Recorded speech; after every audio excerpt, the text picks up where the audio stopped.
दोस्तों स्वागत है आपका डेली न्यूज़ 49 में। आइए दोस्तों बात करते हैं 29 जून दिन सोमवार की। साथ ही जानेंगे देश और दुनिया की 20 बड़ी खबरें। सबसे पहले एक बुरी खबर निकल कर आ रही है, लद्दाख में हमारे 2 भारतीय सैनिकों की डूबकर मौत। आगे इस बारे में विस्तार से जानेंगे।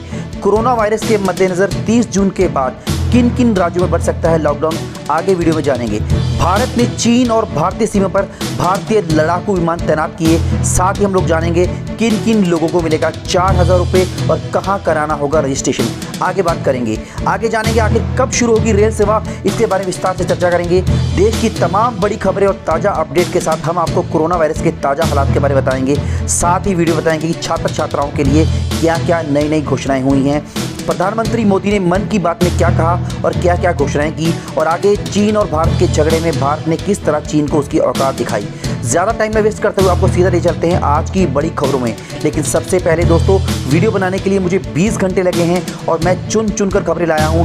आपको केवल 1 सेकंड लगेगा वीडियो को लाइक करने के लिए, तो आपका एक लाइक तो बनता है। और अगर अभी तक आपने मेरे चैनल को सब्सक्राइब नहीं किया तो सब्सक्राइब कर लें। साथ ही बेल आइकन दबाएं ताकि वीडियो की हर जानकारी आपको समय से मिल सके। दोस्तों सबसे पहले बड़ी दुख भरी खबर निकल कर आ रही है। लद्दाख में सेना के 2 जवानों की नदी में डूबने से मौत। एक जवान पंजाब तो दूसरा महाराष्ट्र का रहने वाला।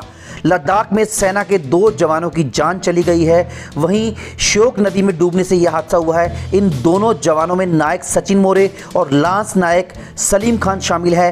एक पुल पर निर्माण कार्य चल रहा था, इसी बीच श्योक नदी में डूबने से दोनों जवानों की मौत हो गई है।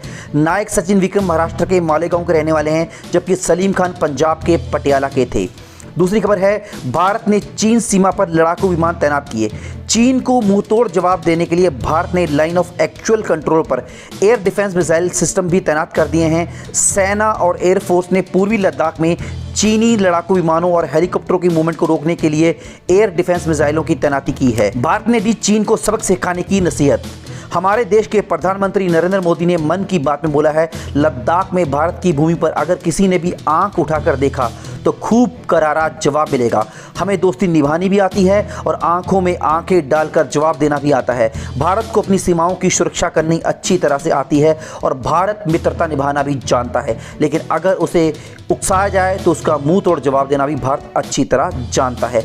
नरेंद्र मोदी ने मन की बात में कहा कि हमें अपने देश पर गर्व है और लद्दाख में जो हमारे वीर जवान शहीद हुए हैं उनको पूरा देश नमन कर रहा है।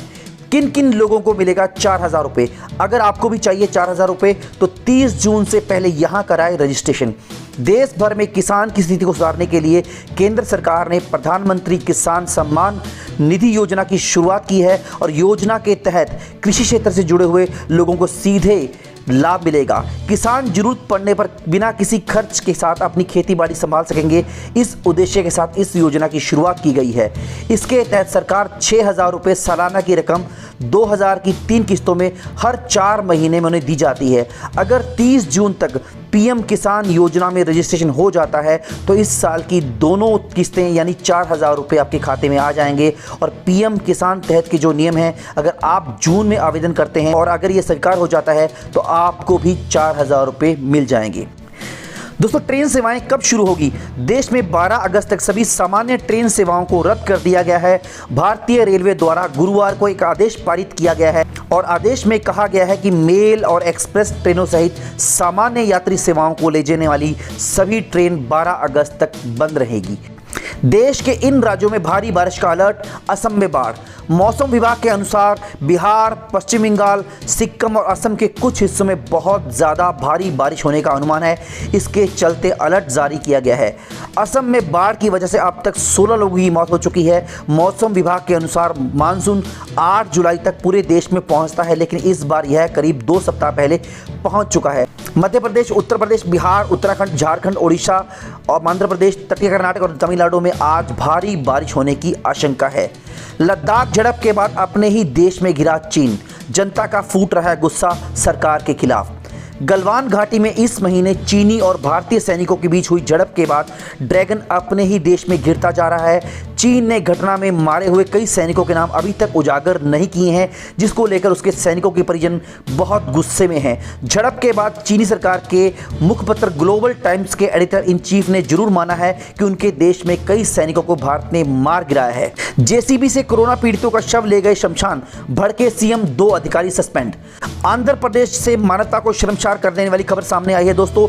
कोरोना वायरस से पीड़ित 2 लोगों की मौत के बाद उनके शव को खुदाई करने वाली जेसीबी मशीन से शवदाह गृह तक पहुंचाया गया है। इस घटना का वीडियो वायरल होने के बाद लोगों ने इस पर कड़ी प्रतिक्रिया की है, जिस पर राज्य सरकार हरकत में आ गई है। उसके बाद सीएम ने दोनों अधिकारी को सस्पेंड कर दिया है। दोस्तों अगली खबर निकल के आ रही है, महाराष्ट्र से अभी नहीं हटेगा लॉकडाउन, धीरे धीरे दी जाएगी ढील।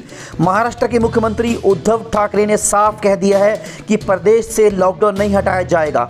उन्होंने कहा है कि कोरोना संक्रमण की संख्या में वृद्धि जारी है, इस कारण से 30 जून को भी लॉकडाउन नहीं हटाया जाएगा।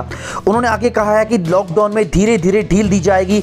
आपको बता दें कि कोरोना वायरस के चलते महाराष्ट्र में अभी तक देश में सबसे ज़्यादा कोरोना वायरस संक्रमित पाए गए हैं और सबसे ज़्यादा मौतें भी महाराष्ट्र में ही हुई हैं।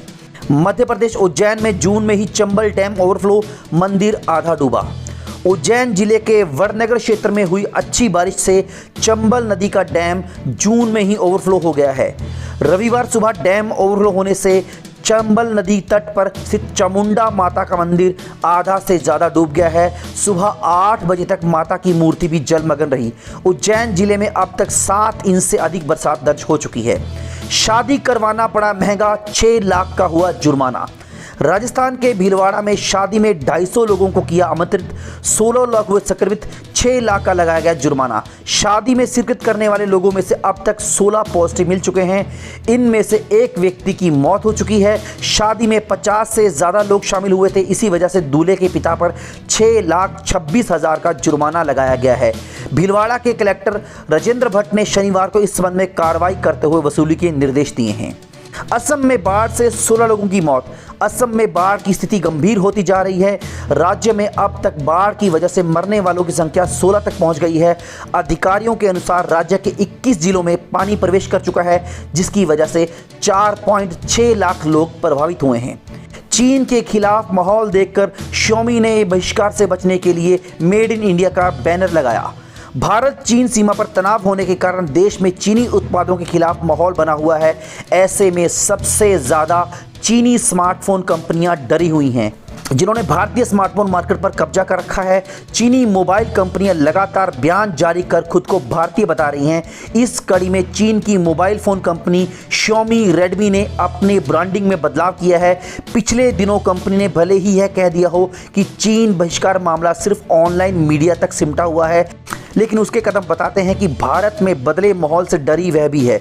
कंपनी ने कोलकाता में अपने MI स्टोर के बाहर मेड इन इंडिया के बैनर लगा दिए हैं, ताकि लोग उसके उत्पादों को चीन निर्मित समझकर बहिष्कार ना करें।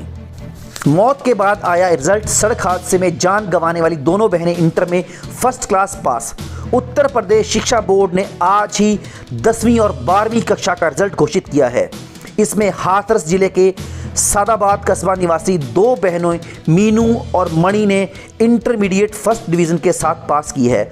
आप सोच रहे होंगे फर्स्ट डिवीज़न से पास होना तो सामान्य बात है, कई बच्चे इस श्रेणी में पास होते हैं, लेकिन दोस्तों हम जिन 2 बहनों का जिक्र कर रहे हैं वे अपने रिजल्ट की खुशियां मनाने के लिए इस दुनिया में जीवित नहीं हैं।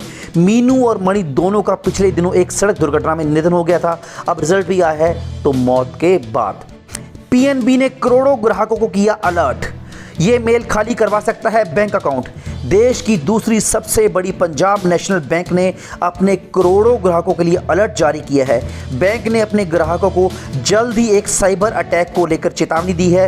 PNB ने कहा है कि अगर कस्टमर ने सावधानी नहीं बरती तो बैंक खाते से हैकर पैसे गायब कर सकते हैं। इसे लेकर PNB ने बाकायदा सोशल मीडिया पर पोस्ट करने के अलावा व्यक्तिगत संदेश के जरिए भी कई शहरों में अपने ग्राहकों को अलर्ट जारी किया है। और दोस्तों आखिरी खबर निकल के आ रही है, श्रमिकों पर बोले अमित शाह। लॉकडाउन में 1 करोड़ 20 लाख लोग एक जगह से दूसरी जगह पहुंचाए गए। केंद्रीय गृह मंत्री अमित शाह ने लॉकडाउन के दौरान श्रमिकों को एक राज्य से दूसरे राज्य को लेकर कहा है कि सरकारों ने 1 करोड़ 20 लाख लोगों को देश के एक कोने से दूसरे कोने तक पहुंचाया है। अमित शाह ने कहा है कि 63 लाख श्रमिकों को ट्रेन के माध्यम से और 42 लाख मजदूरों को बसों के माध्यम से अपने अपने घर में पहुंचाया है। अमित शाह ने कहा है कि लॉकडाउन के शुरू होने के बाद प्रधानमंत्री मोदी और मैंने सभी राज्यों के मुख्यमंत्री से बात की है और उनसे श्रमिकों के भोजन और उन्हें ठहराने की व्यवस्था के बारे में बात की है। 2.5 करोड़ लोगों के लिए व्यवस्था करवाई है और इसी दोनों राज्य को 11,000 करोड़ रुपए एनडीआरएफ फंड में दिए गए हैं। दोस्तों उम्मीद करता हूं वीडियो आपको अच्छी लगी होगी। अगर आपके कोई भी सवाल और सुझाव है तो कमेंट में जरूर पूछें। कोशिश करूंगा आपके सभी सवालों के जवाब देने की। वीडियो देखने के लिए दोस्तों आपका बहुत बहुत धन्यवाद, शुक्रिया।